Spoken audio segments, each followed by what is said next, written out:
From Hollywood, it's time now for...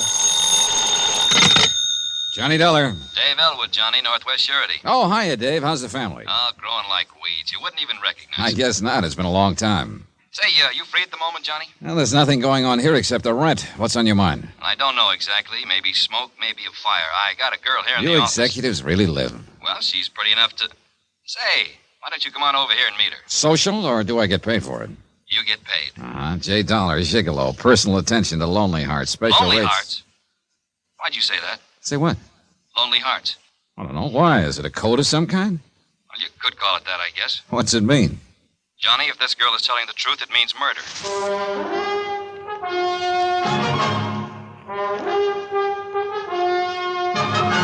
Tonight and every weekday night, Bob Bailey in the transcribed adventures of the man with the action-packed expense account, America's fabulous freelance insurance investigator. Yours truly, Johnny Dollar.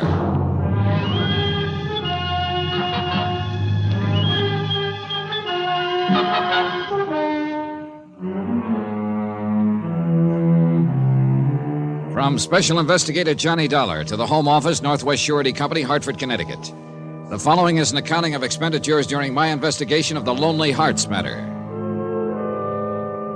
Item 1, $1.60, taxi fare from my apartment to the Northwest Surety Building in the office of Dave Elwood, Executive Claims Adjuster. A hard-working little man with thinning hair who, even after 20 years in the game, still couldn't help making every claim a personal matter. He met me in the outer office and led me off to one side. She's waiting inside there, Johnny. I wanted to brief you before you met her. Who is she, Dave? Her name is Norma Wells. She's from Chicago. She flew in from there this morning. Hasn't had any sleep, and she's pretty upset. Mm-hmm. What about it? Her father died 3 days ago. Suddenly, unexpectedly. What did he die of? Acute enteritis, supposedly. Well, the death certificate hasn't been signed yet. Is that what you meant by murder? Well, his daughter thinks so. Mm-hmm. Was he insured with you? $50,000, term life, written 5 months ago. Who was the beneficiary? This daughter? No, his wife. His second wife, that is. The girl's mother died years ago. Wells remarried a month before the policy was issued. A woman named Mabel Burke. The insurance is payable to her. And the Wells girl thinks she killed him. That's what she says. She's pretty mixed up. Why did she come here? And I'm not quite sure, Johnny. Suppose you ask her. Okay, let's go. This way. What about that Lonely Hearts crack you made on the phone? Well, that's how he met this new wife, this Mabel Burke, through a Lonely Hearts Club. Like they say, marriage is a lottery. In this case, it sounds more like Russian roulette. Yeah. In here.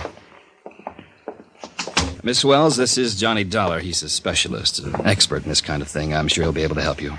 How do you do, Mr. Dollar? Miss Wells? Now, I'm going to leave you two alone. I have a couple of things I got to take care of. You just punch the intercom if you want me. Right, Dave, thanks. Would you care for a cigarette, Miss Wells? No, thank you. Yes, I will, too. Oh, please forgive me. I just can't seem to think straight. Oh, that's perfectly understandable.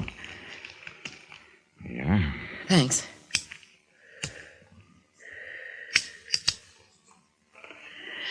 Thank you, Mr. Dollar. Sure.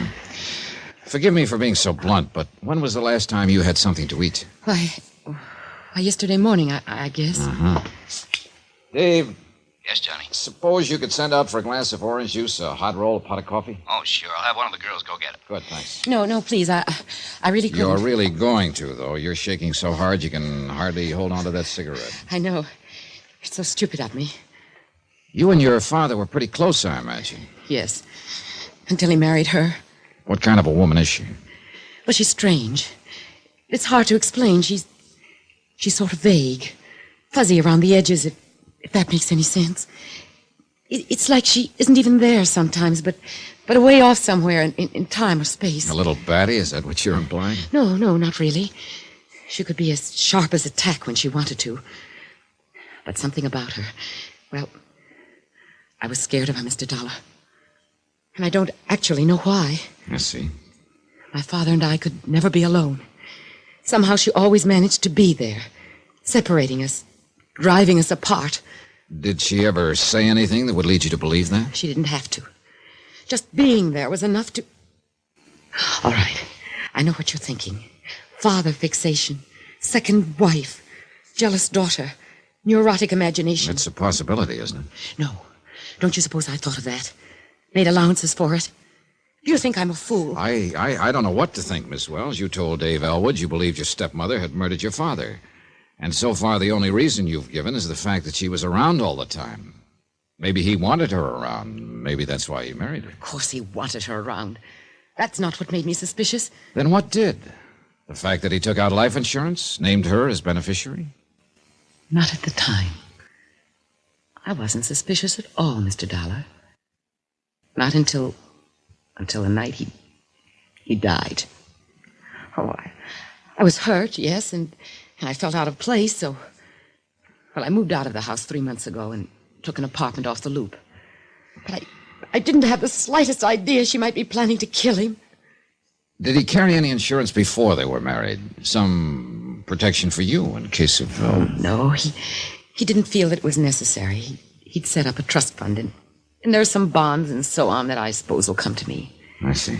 No, the policy was entirely her idea. Thinking back, it seems to me she started talking about insurance the first week after they were married. And he finally gave in. If he hadn't, I think he'd still be alive. Mm-hmm. Just what were the circumstances of his death? I don't know. I wasn't there. She saw to that. What do you mean? Well, he was taken ill suddenly, in the middle of the night. He wanted her to call me, but she wouldn't do it. Why not? She claimed she didn't think it was anything serious, so there was no need of it. Instead, she called the doctor, her doctor. A few minutes after he arrived, my father died. Then they called me, after it was all over. This doctor, is he the one who has refused so far to sign a death certificate? Oh, he was going to sign it all right, until I got there and kicked up a scene. An obvious case of acute enteritis, he called it. Then he backed down, decided maybe he should have another opinion. I went to Father's doctor, but he said there was nothing he could do because he hadn't been called in at the time. He's the one who suggested I come here. Why so? He said the insurance company would help me. Since they were involved, too, they'd advise me what to do. Well, what did he think about that diagnosis, acute enteritis? He said it was possible, but extremely doubtful. He knew Father's physical condition. He'd treated him for years. How long had your father known this Mabel Burke before they were married? Less than a month. He'd answered a Lonely Hearts ad in the paper, so I found out later by accident. Oh, I see. Both seemed embarrassed by the way they'd met. Was it a private ad or an organization? A club of some sort. The Rendezvous Club. They have an office on Atlantic Avenue. Mr. Dollar, it's not just imagination. Father's own doctor feels there's something wrong, too. That's why he sent me here. I'm not crazy. Easy now, easy. She killed him for his insurance. I know she did. Maybe. But there's not much to go on. Not at the moment, anyway. Think it's about time for a coffee break? Yeah, I imagine it's a little past time for Miss Wells. I couldn't. Really. Oh, yes, you could. Go ahead now, dig in. I'll be back in a few minutes. Have a word with you, Dave? Right, Johnny. Well, what do you think? I think it needs some looking into. How soon can you get Miss Wells and me on a plane for Chicago? Hour and a half. I've already checked. Good. I'll have her get a court order for an autopsy in case the coroner hasn't already asked for one, and we'll take it from there. Then you think the girl is telling the truth? I wouldn't bet on it. Expense account item 2, $96.40. Transportation from Hartford and taxi, tips and incidentals in Chicago. I dropped Norma Wells at her apartment, checked in at a hotel, and phoned the coroner's office. I learned that an autopsy request had been filed, but was being delayed pending a court order. I informed them that the daughter was available and willing now to cooperate with them. I left my name and asked the office to keep in touch with me. Item 3, $2.10. Taxi to the offices of the Rendezvous Club. Introductions arranged, mail forwarded, lonely hearts mended, and possibly murders planned. Well, hello. I must be in the wrong place. What do you mean? I can't see you as the lonely type. Oh, I'm not. I'm not a client. I work here. Really? For some reason, I'd always had the idea that these clubs were run by sweet old ladies of 75 or so. Oh, well, I don't exactly run it. Or at least I don't own it, if that's what you mean.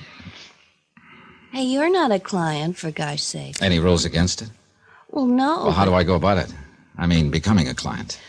Well, you either write in or come in like you are now. Then you fill out a form, tell all about yourself, and attach a photograph. And look, Buster, there's no use trying to kid you. Huh? We don't have a woman in our files under 45 years old. Well, maybe I got a mother complex. What? So I fill out a form. What do you do with it then? We'll keep it on file. Then we send out bulletins to the active members and forward letters back and forth. Or you can come in here and be introduced. And... Look, are you serious? Don't I act serious? Well, I don't get it. A young guy with your looks, and I bet you're selling something. No. As a matter of fact, I just got in town, and I'm trying to locate a certain fellow. I was told he's a member of your club. Oh, well, why didn't you say so? What's his name? Jonathan Wells. You probably got his address. Jonathan Wells? Yeah. Have you got a file on him? Who are you? You're with the police. Police? Now, what gives you that idea? Well, I don't know anything about the man you're looking for. No? Well, suppose we check through the file. It's not here. We don't keep the files here. Where do you keep them? They're not here. Well, maybe they're in the next office. Through that door there. No, you can't go in there. Relax now. Take it easy. You have no right in there. I won't let you. Up. Oh, you stop Now, it. you just stand right up there on that desk and stay out of trouble. Let me down. Who do you think you are, anyhow? You get out of here. You go get a warrant if you want to. Who was in here? Nobody. Do you smoke cigars? Of course I don't smoke cigars. Yeah, right there in the ashtray, still burning. Somebody just sneaked out through that door in the hall. Who was he? What's your name? Tetler. Fanny Tetler. How long have you worked here? A year. Hey, I've got a hunch you're not a policeman. I didn't say I was. What about Wells? Have you got a file on him? No. What happened to it? I don't know what you're talking How about. about Mabel Burke? Mabel Burke? Have you got a file on her? Of course not. What do you mean, of course not? She and Wells met through this club. Look, Buster, Mabel Burke owns this club.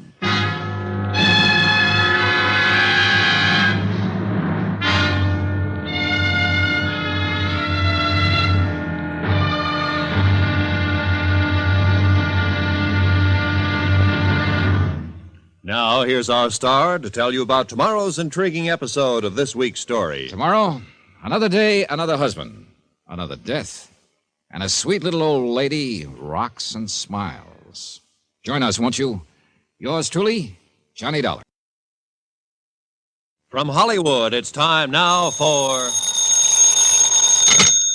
Johnny Dollar. This is Max Lancer, Mr. Dollar, DA's office. Oh? The coroner tells me you're cutting yourself in on this Jonathan Wells thing. I'm representing the insurance company. Wells carried a $50,000 policy payable to his widow. Yeah, so I hear. What about the autopsy? Any results? Not yet. The coroner's still working on it. I understand it was Wells' daughter who called you fellas in on this case. Yes, on the advice of her family doctor. I know, I talked to him. Only his version puts a different slant on things. What do you mean? Well, he thought she was suffering from temporary hysteria. He was only trying to calm her. He didn't think she'd really fly back to Hartford and stir up a mess like this. I see. Her father's sudden death must have been quite a shock to her. It may have caused her to imagine things. Things like murder? Maybe. It's possible, anyway. What do you think? I think I'll wait for the results of that autopsy, Mr. Lancer. I'll keep in touch.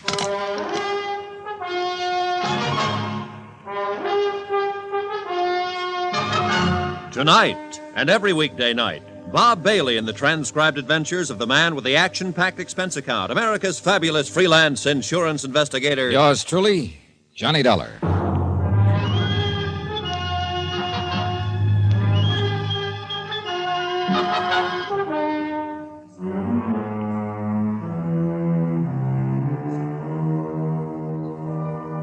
From Special Investigator Johnny Dollar to the Home Office, Northwestern Surety Company, Hartford, Connecticut.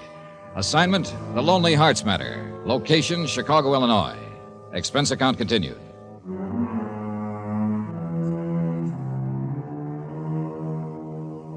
Item 6, $2.10 for a late lunch at my hotel. I finished it, went up to my room, and started trying to fit the few facts I had into some kind of a pattern that made sense.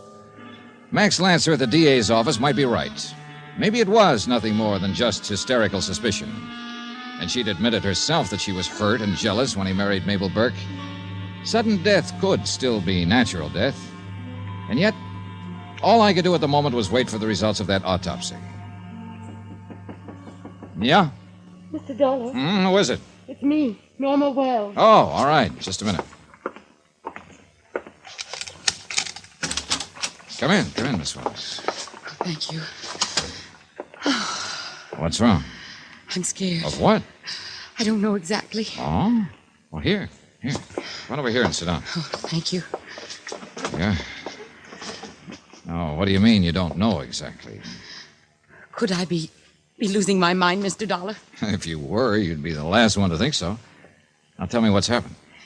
Well, I went to the coroner's office to sign the authorization for the autopsy, and then went back to my apartment.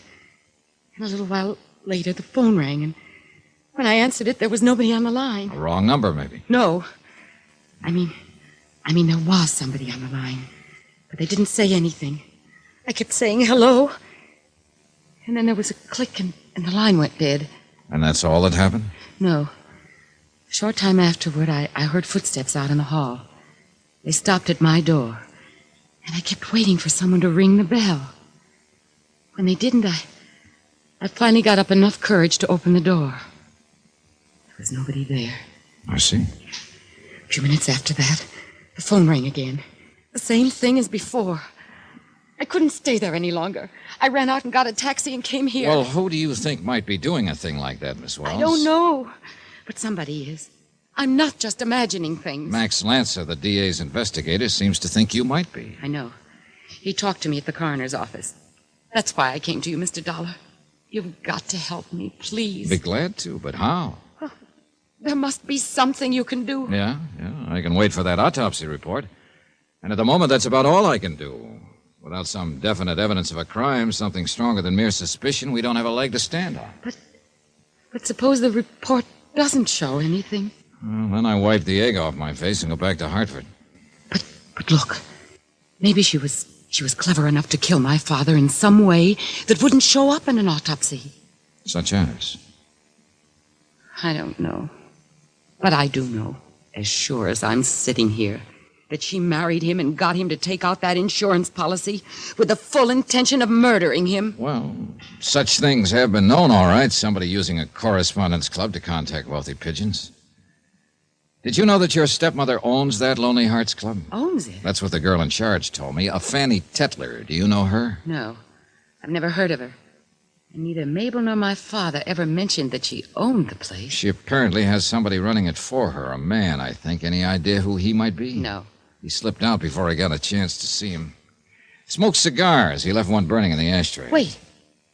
Maybe it's Burton. Burton? Burton Creeley, her nephew. He smokes cigars. Oh, that's the first I've heard of him. Oh, he's detestable. He moved in on us right after Mabel and my father were married. He's the main reason why I left the house. I couldn't stand him. He was always after me, bothering me. Is he still living there? I guess so. Was he in the house the night your father died? Yes. At least he was when I got there. That was an hour afterward, as I told you. Does he have a job, work anywhere? I don't think he's ever worked. He lives off of her. Uh-huh. He and your father get along all right? Oh, my father could get along with anyone. He always managed to see the best in people. And then Burton was careful to act different around him. I see. I suppose you think that's some more of my imagination. Well, frankly, Miss Wells, I don't know what to think. If there was only some way to prove what I'm sure of. Well, let's wait for that autopsy report. Meantime, I think I'll go out and talk to your stepmother. What about me? Stay right where you are. Don't go out of this room. When I get back, we'll pick up some things from your apartment, and you can check in here at this hotel for a few days. Expense account item 7, taxi to Lakeshore Drive and the beachfront residence of the late Jonathan Wells. I was beginning to feel more and more like a fool. It looked as though Max Lancer might be right. Apparently, a jealous, hysterical girl had lost her head and stirred up a nasty mess, all without one single fact to back up her suspicions. I had a hunch the autopsy report was going to show death from natural causes. For 2 cents, I'd have thrown the case over. In fact, I didn't even see where I had a case.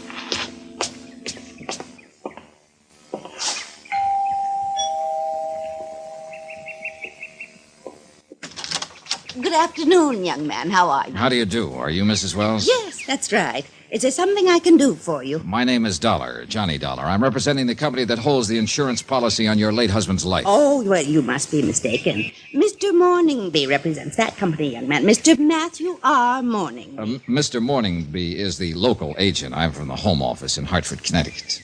Oh, I see. Yes, I have my credentials right here if you'd like to see. Oh, no, that isn't necessary. I always judge people by their faces, and you have an honest face, Mr. Dollar. Thank you. I wonder if I could ask you a few questions, Mrs. Wells. Well, I suppose so. I know this must be painful for you, and I'll try to be as brief as possible. Oh, well, now, don't you worry about me. I'm all right. Of course, I miss Jonathan and all that. He was a terribly nice man, terribly. But I think of death as just being a doorway to a greater and more glorious life. Well, that's one way of looking at it. You just come right in, young man, and ask all the questions you're a mind to. Thank you. You come right in here, and we'll sit down and have a nice chat. Oh, this is a very attractive house, Mrs. Wells. Oh, yes, I think so, too. Jonathan built it years ago. He and his first wife lived here, you know. Of course, I've changed the drapes and things. Just some of the little things sit right down there now. Thank you. And his daughter, too. She lived here the first month we were married, and then she moved into town. Oh, a strange little thing, really. Sort of nervous and irritable. I've met her, Mrs. Wells. Oh, well, then you know what she's like. Oh, it's too bad, too. Would you like some tea and cookies, Mr. Dollar? No, thanks. That's one thing Jonathan wouldn't miss for the world. His tea and cookies at 4 o'clock every afternoon. Every afternoon. Oh? The house just doesn't seem the same without him. No, I imagine it doesn't. That's how I won his heart, you know. With my cookies and cakes. Oh? He really did adore them. And it was such a pleasure baking things for a person who appreciated them so much. Yes. It makes you feel lonesome and lost not having anybody to cook for. Do you ever feel lonesome, Mr. Dollar? Well, I guess everybody does at times. Why, at the time I met Jonathan, I was feeling so lonesome I could just cry. Mr. Burke had died 2 years before. Mr. Burke? Yes, he was my husband before Jonathan. That was in St. Louis, of course. I see. He was a see. fine man, too. Walter Mabley Burke. Tall and handsome and impressive looking. Just like his name sounds. And a perfect picture of health. Right up to the day he died.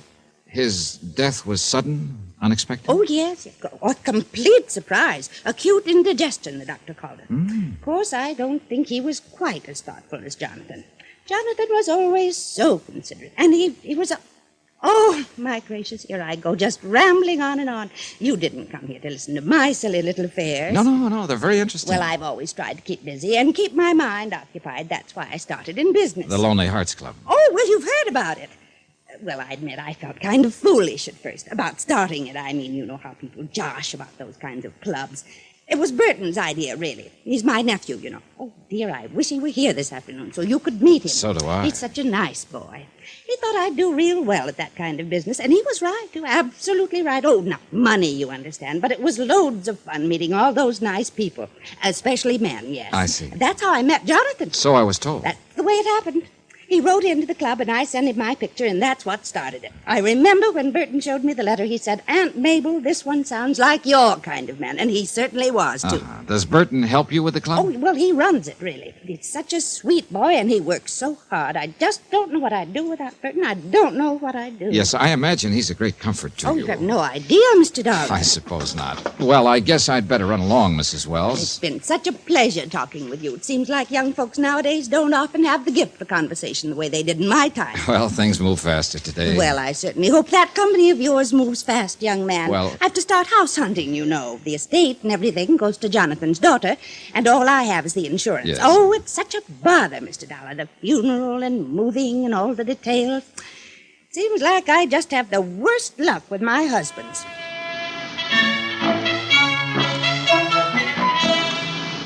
I walked out of there groggy, my head spinning.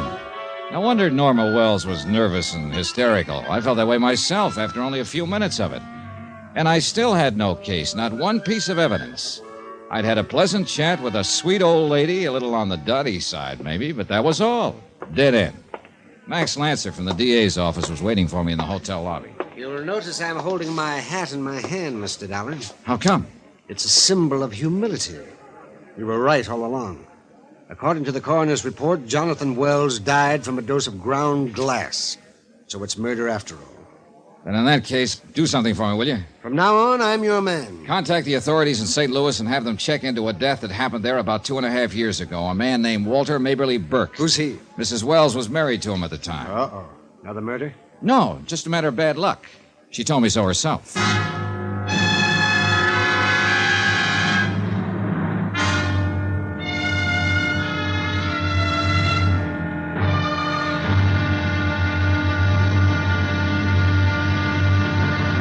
Now here's our star to tell you about tomorrow's intriguing episode of this week's story. Tomorrow, a strange attack, a scared girl, a hunt in the dark, and 13 knots make a noose. Join us, won't you? Yours truly, Johnny Dollar. From Hollywood, it's time now for... Johnny Dollar. Ready with your call to Hartford, Mr. Dollar. Go ahead, please. Johnny, what's up? Plenty, Dave. The Wells girl was right. Her father was murdered. We just got the autopsy report. He died from a dose of ground glass. Then I'll put a stop order on the insurance claim. It was filed this afternoon. And something else, Dave. A man died in St. Louis about 2.5 years ago. I wonder if you'd have Mutual Records Service check and see if he was insured. His name was Walter Maberly Burke. Burke? Well, Johnny, Yeah, I know. Jonathan Wells' widow was previously married to Burke. They were married at the time of his death.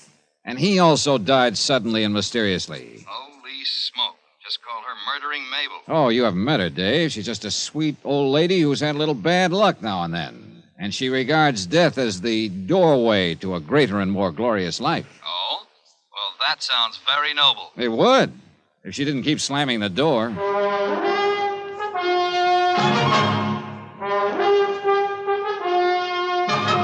Tonight and every weekday night, Bob Bailey in the transcribed adventures of the man with the action-packed expense account, America's fabulous freelance insurance investigator. Yours truly, Johnny Dollar.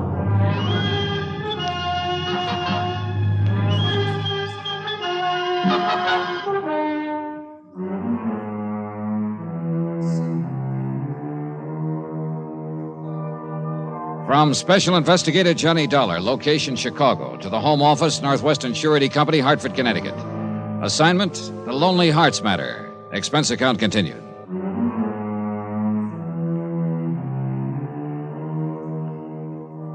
Item 8, $7.65. Dinner for Norma Wells and myself. It was brought up by room service, and we ate alone in my suite. Norma didn't feel like facing the dining room. I was still trying to figure her out. When she'd come to me with a claim that her father had been poisoned by her stepmother for his insurance, I'd tagged her for a jealous, hysterical kid, and that still went. But now, with the autopsy report in, it was more than that. She was right. Jonathan Wells had been poisoned. And again, when she told me someone was hanging around her apartment, I only half believed her. But by now, I was about ready to believe anything. I'd have sworn I couldn't eat a bite. Well, you needed it. You've been going on nothing but nerve. And I'll still be. Until this is all over. Well, it shouldn't take long now. That autopsy report gives us the green light. The police will move in now, and we can put the pressure on. It's such a terrible thing. Why, 6 months ago, when she married him, she was planning this right then. It looks that way, all right. Father was always so good to her. And yes, and to that worthless nephew of hers, Burton Creeley. What kind of a mind does a person have, Mr. Dollar? To do a thing like she did. Well, it hasn't been proved yet that she's the one who did it, Miss Wells. No, but who else could have? I don't know. More coffee? No, thanks. Well, whenever you're finished, we'll take a taxi over to your apartment and pick up whatever you need and then get you a room here at the hotel. I don't think you're in danger, but I imagine you'll feel a lot less nervous here. Oh, I will. And I do appreciate your help and kindness, Mr. Dollar. Forget it. It's part of my job. Only this time, when you check in, you go to your room and stay put. What do you mean? When I came back from talking to Mabel Burke, Max Lancer from the DA's office was waiting for me down in the lobby. He said he'd phoned here to the room 5 or 6 times, got no answer. I was here. I heard the phone, but, well, I didn't know if you wanted me to answer. He sent a bellboy up to knock on the door. Well, I must have been in the shower. I was here all the time. Don't you believe me? Any reason I shouldn't believe you? Are you through eating? Yes. Okay, let's go. Expense account item 9, $1.80. Taxi from the hotel to Norma Wells' apartment. Night had fallen over the city, and the tall buildings of the Loop shimmered above the noisy blaze of lights. Laughing groups of early dinner-goers jostled through the scrambling packs of late shoppers. Auto horns, blaring jazz, newsboys, traffic whistles. Hurry, hurry, hurry. Yesterday never was, tomorrow's only a dream, and today's nearly gone. So hurry it up and let's get going. We'll sleep when we're dead. Like Jonathan Wells on his cool marble slab in the city morgue. It's apartment C, the next door on the left. Right. Have a key here somewhere. Sure you locked it? Oh, yes, I always... It's not locked. Well, you were scared when you left, and maybe you No. I remember locking the door. You sure? Yes. Now it's... Stay back.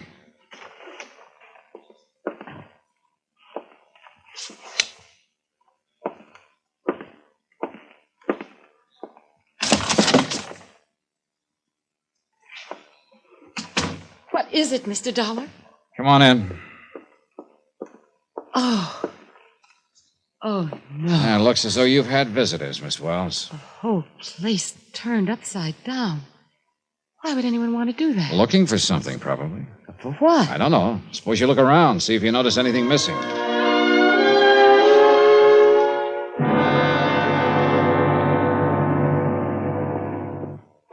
It's no use, Mr. Dollar. I've gone through the whole place twice now, and I'm certain that nothing's been taken. But they had to have some reason to break in here, go through everything this way. I suppose so, but... Well, I'm positive there's nothing missing. All right. If there isn't, there isn't. Well, do you suppose that coffee's ready now? Oh, I think so. Come on in the kitchen. I guess you'll believe me now. Somebody was hanging around here earlier today. Just wish I could figure what they're after. Looks plenty strong. There's sugar there on the table. I'll get some cream from the refrigerator. Don't bother on my account. I drink it black. Well, not me. I use plenty of both. Lots and lots of cream and 2 heaping spoons of sugar. They must have had a reason to break in here. If it wasn't to steal something, then what was the reason? The sugar looks funny. Doesn't make sense at all. Guess I ought to keep it covered. The sugar. I was saying it looked funny. Well... Wait a minute. Maybe they broke in to leave something. Leave something? Yeah. Here. Give me that cup. And the spoon. What are you doing? Look. Oh, that's funny. It didn't even dissolve. The sugar dissolved, all right. Well, then what's that in the spoon? Ground glass. I phoned Max Lancer and had him send over a policewoman to accompany Norma Wells back to the hotel, get her checked in, and stay with her overnight. Then I called the Wells residence. The old lady answered the phone herself, and I asked for her nephew, Burton Creeley. She said he wasn't in. So on an off chance, I took a taxi to the office of the Rendezvous Club, Lonely Hearts Unlimited. There was no light showing behind the transom over the door.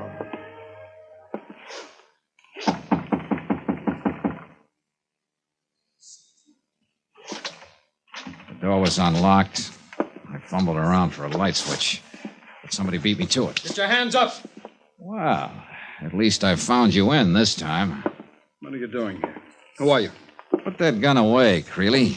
Or if you're going to use it, you'd better take the safety off first. Safety? What are you doing?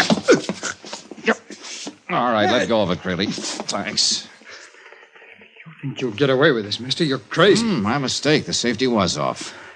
Sorry to rough you up, but I don't like people who go around pointing guns at people without any reason for it. You broke in here. That's illegal entry. I'll have you arrested. Why not? Why not? The phone's right behind you. Who are you, anyway? Johnny Dollar. I'm a special investigator for the Northwestern Surety Company. What? I imagine the name is familiar to you, since they're holding a $50,000 life insurance policy on the late Jonathan Wells, with your Aunt Mabel named as beneficiary. What are you doing here? Looking for you, as a matter of fact. What for? I wanted to ask you why you sneaked out through the door there the other day in the office when I was here earlier. I don't know what you're talking about. Oh, knock it off, Creeley. You got in such a hurry, you left your cigar burning there in the ashtray, the same brand you're smoking right now. I thought you were a bill collector. You knew who I was. You were listening there at the door while I talked to your secretary. Now, why'd you run out? Oh, all right. I did know who you were, Mr. Dollar, but, well, you're misinterpreting things. No kidding. In what way? I was Late for an appointment. I didn't want to get tied up. I figured you could find out anything you wanted to know from my aunt. I saw no necessity for talking to you. I see. Where have you been since then? Right here, most of the time. And the rest of the time? Well, what difference does it make? You weren't over at Norma Wells' apartment by any chance? Are you kidding? I detest that girl. Why so? Because she's a smug, self-satisfied little phony. She's too big for her britches. What makes you think I'd be hanging around her? Somebody was. I don't get it. Somebody broke into her apartment this afternoon or this evening and turned it upside down. She hasn't got anything I want. They didn't take anything. They broke in to leave something. I found some ground glass planted in her sugar bowl. Ground glass? Sound familiar? What are you getting at? You mean you haven't heard about the coroner's report on Jonathan Wells? No, why? What has that got to do with... Mr. Wells died from a dose of ground glass.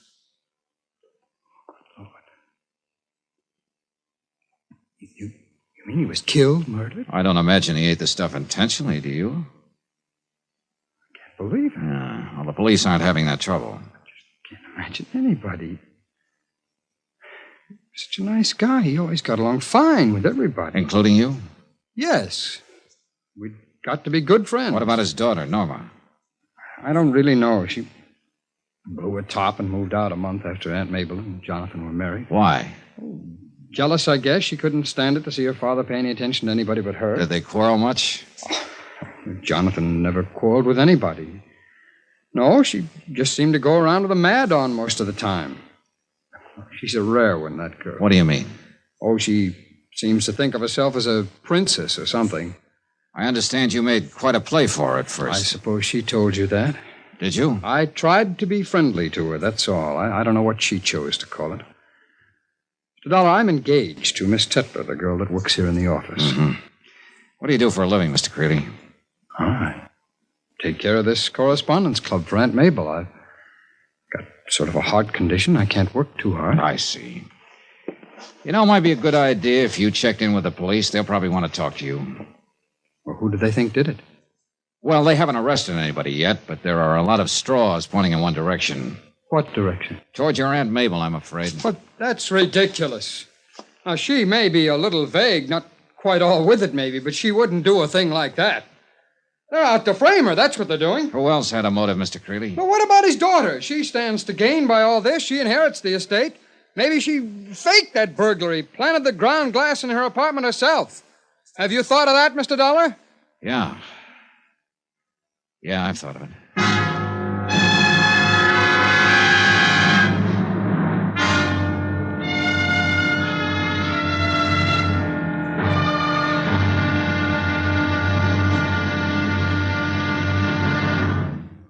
Now, here's our star to tell you about tomorrow's intriguing episode of this week's story. Tomorrow, another murder comes to light, another link in a long chain, and an old lady weeps for the wasted years. Join us, won't you? Yours truly, Johnny Dollar. From Hollywood, it's time now for... Johnny Dollar. Max Lancer, Johnny. DA's office. How is she? Pretty weak. The hospital staff are doing all they can for her, but they don't give her much hope. Has she been able to talk? No, not yet. Maybe not ever. It was ground glass, all right. The doctor's sure of it now. The same as her husband. Why, Johnny? Why her? I'll guess with you. Maybe she figured we were closing in on her. That the game was over and took this way out. We had nothing on her, Max. Suspicion, that's all we were going on. She'd had 2 husbands in the last 3 years. Both of them died from the effects of ground glass poisoning. And both times she goes for $50,000 insurance. That's all we had to go on, and it wasn't enough. But maybe she didn't realize that. I can give you a better theory. Okay, sound off. Somebody tried to murder her.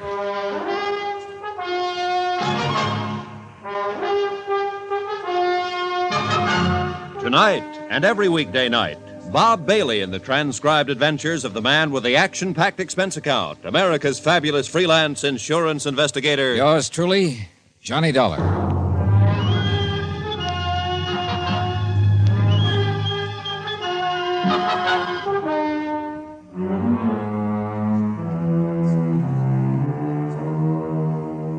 From Special Investigator Johnny Dollar, location Chicago, to the Home Office, Northwestern Surety Company, Hartford, Connecticut.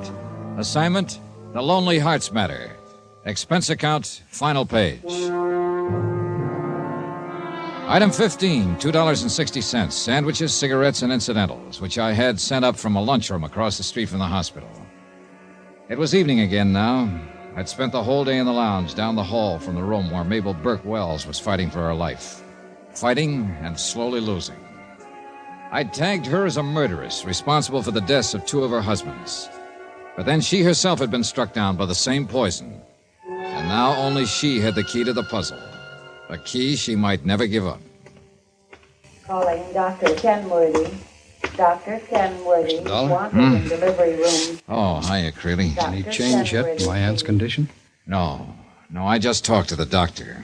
If anything, she's even weaker. She didn't even recognize me. I've been in the room off and on all day. She didn't even know I was there. Well, she's in pretty bad shape. Sit down. You look a little rocky yourself. Thanks. I feel that way.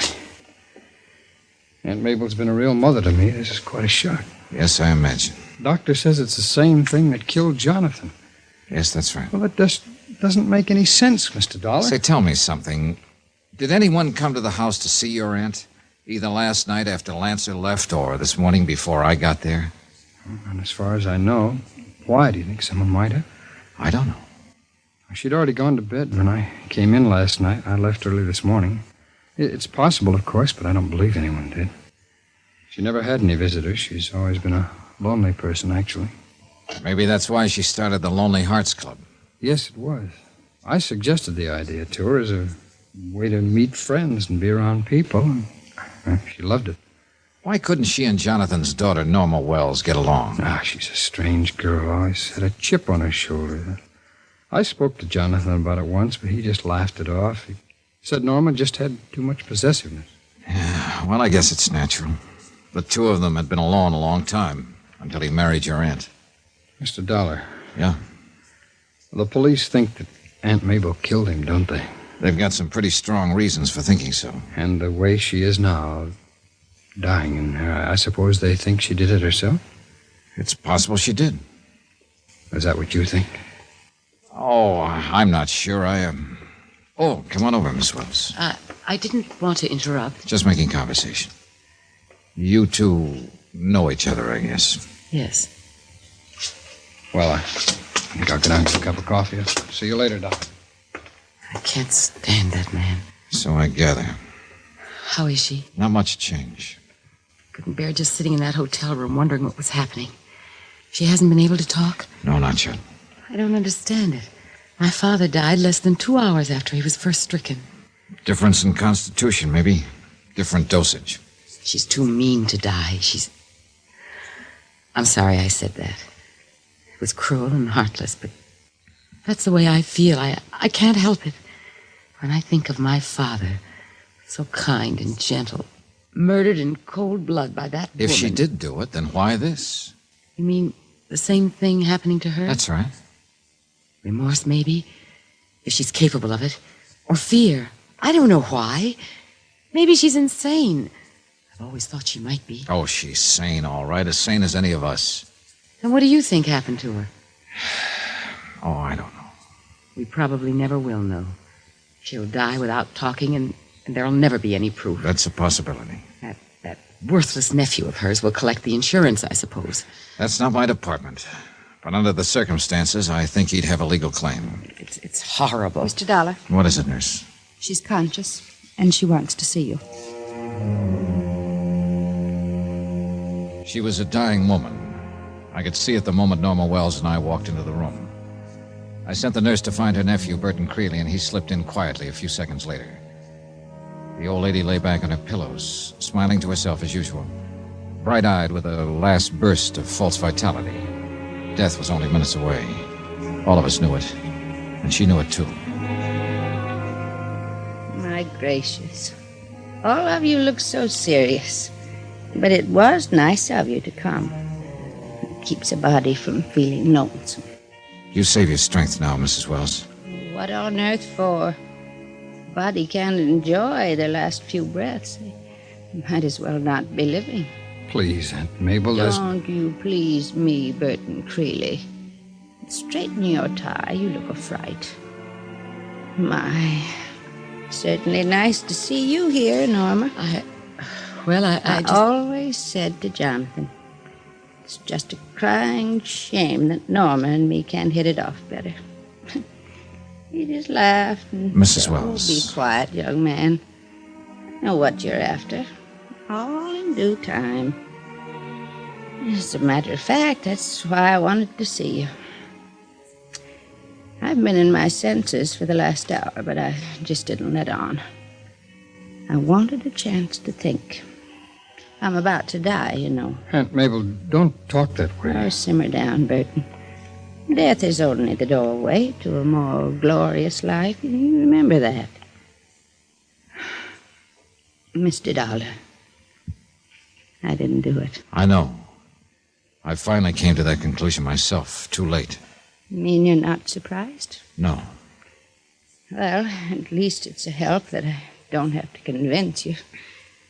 I'm afraid I won't have that much time. What are you saying? You heard me, Norma. I said I didn't kill Jonathan. Well, I was much too fond of him to do a thing like that. Who did kill him, Mrs. Wells? That's what I was puzzling over for the last hour. Then, when I figured it out, I had to decide whether to let sleeping dogs lie or see that justice took its course. And Easy now. But I remembered how kind Jonathan had been and decided to... Aunt Mabel, don't try to talk anymore. Those chocolates, Burton, that you gave me this morning. Oh, that was an awful naughty thing to do, Burton. And now you'll have to be punished for it. Wait a minute, Mrs. Wells. Jonathan. Walter, too. Yeah, they were always so nice to you. I just can't understand why you did it. Mr. Dollar. Yes? You take Burton in hand. Give him a good talking to. Explain to him Mrs. Wells. that he mustn't go around. Is she... Yeah. Well, Creeley. Get your hands up, Dollar. Huh? One move from you and Norma gets a bullet right in the back. Let go of me! Into the closet, Dollar. Don't Go on. be a fool, Creeley. Hurry up. Move. Go on. Now remember one thing, Dollar. I'm taking Miss High and Mighty here along. If they get me, then she goes too. The door was solid, built to last. It took me several minutes to smash it open. The nurse in the corridor said Creeley and Norma Wells had gone down in the elevator. I grabbed the floor phone and called the main desk in the lobby. They said some man and a girl had just stolen an ambulance from the emergency driveway and headed west onto the Lakeshore Parkway. And at that moment, Max Lancer stepped off the elevator. Johnny, what's going on? Back to your car, Max. Come on. We could hear the ambulance siren for a while, somewhere up ahead of us. Then we lost it. Max kept the red light flashing and the accelerator on the floorboard. The speedometer needle edge past 85, touched 90, and hung there. We were 9 miles up the parkway when I saw it. Parked cars, a crowd gathering, and the ambulance rolled over against the bank. Where are they? A man and a girl got out of it. They ran into the brush there. He's carrying a gun. Take the east side, Johnny. I'll go around the other way. Right, Max. And watch yourself. The undergrowth was heavy, a mass of dark shadows slashed here and there by beams of light from the headlamps of the cars on the road above. Max disappeared into the night, and I moved on alone. Minutes passed. Then a car light shifted slightly, and I saw them, only a few yards away, crouched against a tree. He was holding the gun pressed against his side. Hold it, Dollar. You're finished, Creeley. You'd better give up. You know what I told you. If I go, she goes. Johnny, he's going to kill me. I was holding my gun at my side, but I didn't dare lift to try to aim it. One false move on my part, and he pulled the trigger, blast the life out of Norma Wells. Then she struggled slightly, tried to pull away from him. I had a 1-second chance, and I took it.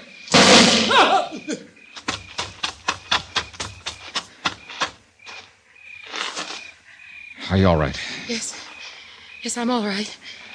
I didn't have time to call the shot. I had to get it off fast. Yeah.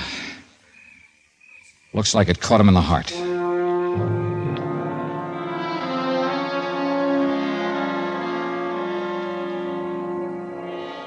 Expense account item 16, $231.25. Hotel and incidentals in Chicago and transportation back to Hartford. Expense account total, $416.40. End of account, end of report. Remarks? A heart with a bullet hole in it. There's a real lonely heart. Yours truly, Johnny Dollar.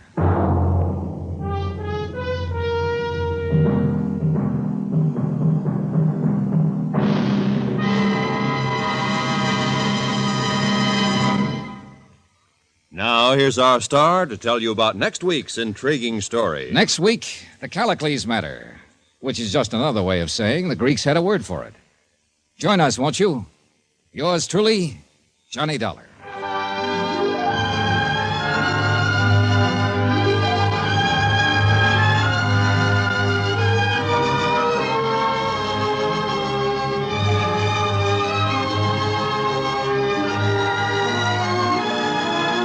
Yours truly, Johnny Dollar, starring Bob Bailey, is transcribed in Hollywood.